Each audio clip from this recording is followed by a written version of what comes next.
Kadapa style కారం ఆలు దోశ చేసుకుందాము. ముందుగా ప్యాన్ తీసుకొని కొద్దిగంత ఆయిల్ వేసి, ఆయిల్ హీట్ అయ్యాక జీలకర్ర, ఆవాలు, 10 రెబ్బల కరివేపాకు, శనగపప్పు, మినపప్పు, పచ్చిమిర్చి వేసి ఒక 30 సెకండ్స్ వేగనివ్వాలి. ఇప్పుడు ఆనియన్స్ కూడా వేసుకొని ఫ్రై చేసుకోవాలి.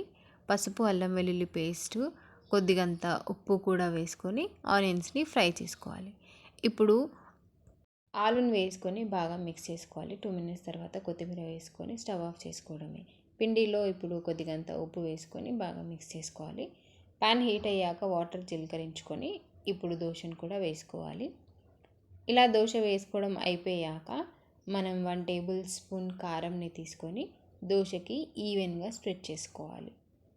ఇలా చేసుకోవడం అయిపోయాక మనం చేసి పెట్టుకున్న ఆలు పేస్ట్ని తీసుకొని దోశలో వేసుకోవాలి.